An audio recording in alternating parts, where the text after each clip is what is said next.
আসে সাকারাতুল মাউত, মৃত্যুর যন্ত্রণা। ঠিক তখনই আপনার চোখের সামনের দৃশ্যপট বদলে যেতে শুরু করে। আপনার চোখের সামনে থেকে দুনিয়ার পর্দা সরে যাবে। আপনি এখন আর ডাক্তারকে দেখছেন না, পরিবারের কান্না আপনার কানে অস্পষ্ট হয়ে গেছে। আপনি এখন যা দেখছেন তা জীবিত কোনো মানুষের দেখার ক্ষমতা নেই। আপনি দেখতে পাচ্ছেন আসমান থেকে একে একে ফেরেশতারা নেমে আসছেন। যদি আপনি ঈমানদার ও নেককার হন তবে তাদের চেহারা হবে সূর্যের মতো উজ্জ্বল। তাদের হাতে থাকবে জান্নাতের রেশমি কাপড় ও সুগন্ধি। আর যদি আপনি পাপিষ্ঠ হন তবে তাদের চেহারা হবে খুবই অস্বাভাবিক, কয়লার মতো কালো, খুবই ভয়ানক। এতটা ভয়ানক যেই ভয়ানক চেহারা আপনি আপনার জীবনে আর কখনোই দেখেননি। তাদের হাতে থাকবে জাহান্নামের দুর্গন্ধযুক্ত চট। তারা ঠিক আপনার দৃষ্টিসীমার শেষ প্রান্তে সারি বেঁধে দাঁড়াবে। আর তারপর সেই চূড়ান্ত মুহূর্ত, তখনই আপনার শিয়রের কাছে এসে বসবেন যাকে দেখে পৃথিবীর মহান মহান রাজা বাদশাহ, পৃথিবীর বিশাল বিশাল শক্তিধর সকলের সারা জীবনের সমস্ত সাহস নিমিষেই মিলিয়ে যায়। আর তিনি হলেন মালাকুল মাউত, হযরত আজরাইল আলাইহিস সালাম। তিনি এসে কোনো শব্দ করবেন না, কিন্তু তার উপস্থিতি গোটা ঘর জুড়ে এক ভারী নীরবতা নামিয়ে আনবে।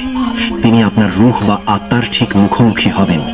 এরপর তিনি আপনাকে ডাক দেবেন। যদি আপনি পুণ্যবান হওয়ার সাথে সাথেই ঘরের মধ্যে ছড়িয়ে পড়বে জান্নাতের মিস্ক আম্বারের সুঘ্রাণ, যা কেবল ফেরেশতারা এবং আপনার সেই রূহ অনুভব করতে পারবে। আপনার জন্য অপেক্ষমান রহমতের ফেরেশতারা চোখের পলক ফেলার আগেই সেই পবিত্র আত্মাকে জান্নাতের রেশমি কাপড়ে জড়িয়ে নেবেন। কিন্তু যদি আপনি পাপিষ্ঠ হন তাহলে আপনার রূহকে টেনে হিঁচড়ে এমনভাবে বের করা হবে যেভাবে ভেজা পশমের ভেতর থেকে কাঁটাযুক্ত লোহার শিক জোর করে টেনে বের করা হয়। হাদিসে এসেছে এতে শরীরের শিরা উপশিরা ছিঁড়ে যাওয়ার মতো যন্ত্রণার সৃষ্টি হয়।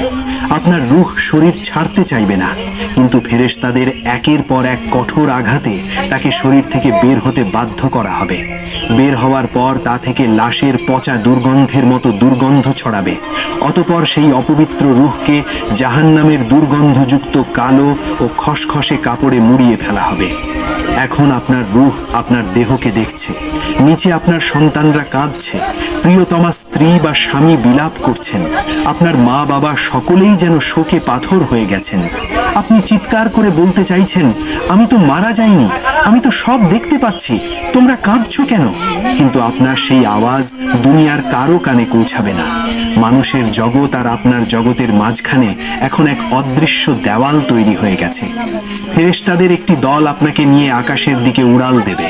পথে আসমানের ফেরেশতারা জিজ্ঞেস করবেন, কে এই ব্যক্তি, কার রূহ এটি? যদি আপনি নেককার হন তবে ফেরেশতারা দুনিয়াতে আপনার সবচেয়ে সুন্দর নাম ধরে পরিচয় দেবেন। বলবেন, ইনি হলেন অমুকের সন্তান অমুক। আকাশের দরজাগুলো আপনার জন্য আনন্দের সাথে খুলে দেওয়া হবে। প্রতিটি আসমানের ফেরেশতারা আপনাকে অভ্যর্থনা জানাবে। কিন্তু যদি আপনি দুর্ভাগা হন, যদি আপনি আপনার রবের অবাধ্য বান্দা হন, তবে ফেরেশতারা আপনার সবচেয়ে ঘৃণিত ও খারাপ নামটি উল্লেখ করবেন। আকাশের কাছে পৌঁছানোর পর আসমানের দরজা আপনার জন্য বন্ধ করে দেওয়া হবে। আল্লাহ তাআলা পবিত্র কোরআনে বলেছেন, তাদের জন্য আকাশের দরজা খোলা হবে না এবং তারা জান্নাতে প্রবেশ করতে পারবে না যতক্ষণ না সুঁইয়ের ছিদ্র দিয়ে উট প্রবেশ করে। অর্থাৎ এবার ফিরে আসার বা উপরে ওঠার সব রাস্তা বন্ধ হয়ে যাবে। তখন আল্লাহ রাব্বুল আলামিন নির্দেশ দেবেন, আমার এই বান্দার আমলনামা ইল্লিয়িনে তথা নেককারদের তালিকায় অথবা সিজ্জিনে তথা পাপিষ্ঠদের তালিকায় লিখে রাখো এবং তার রূহকে দুনিয়ায় ফেরত পাঠাও, কারণ মাটি থেকেই আমি তাকে সৃষ্টি করেছি এবং এই মাটিতেই তাকে ফিরিয়ে আনা হবে। তখন মুহূর্তের মধ্যে রূহ আবার নিচে নেমে আসে। এখন সে তার নিজের মৃতদেহের খুব কাছে অবস্থান করছে। একটু লক্ষ্য করুন দৃশ্যটির দিকে। আপনাকে কাঠের একটি তক্তার উপর শোয়ানো হয়েছে। আপনার সারা জীবনের অর্জিত সম্মান, ক্ষমতা আর দাপট সব এখন ওই তক্তার উপর নিথর পড়ে আছে। আপন মানুষেরা আপনার জামা কাপড় খুলে নিচ্ছে। যেই শরীরটাতে একটু আঁচড় লাগলে আপনি অস্থির হয়ে যেতেন, আজ সেই শরীরটাকে অন্যরা উল্টে পাল্টে ধৌত করছে। গরম পানি না ঠান্ডা পানি তা বলার ক্ষমতাও আজ আপনার নেই। আপনার রূহ পাশে দাঁড়িয়ে সব দেখছে। হাদিসের বর্ণনা অনুযায়ী রূহ তখন গোসলদানকারীদের মিনতি করে বলতে থাকে, আমার শরীরটা খুব সাবধানে ধরো, আমাকে জোরে ঘষবে না, আমি খুব ব্যথা পেয়েছি। কিন্তু হায়, সেই আর্তনাদ কেউ শুনতে পায় না।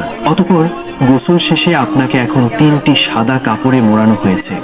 দুনিয়ার সব রঙিন পোশাক আলমারিতেই পড়ে রইল। আপনার সাথে যাচ্ছে শুধু পকেটবিহীন এই সাদা কাফন। আত্মীয় স্বজন, বন্ধু বান্ধব সবাই মিলে আপনাকে কাঁধে তুলে নিল।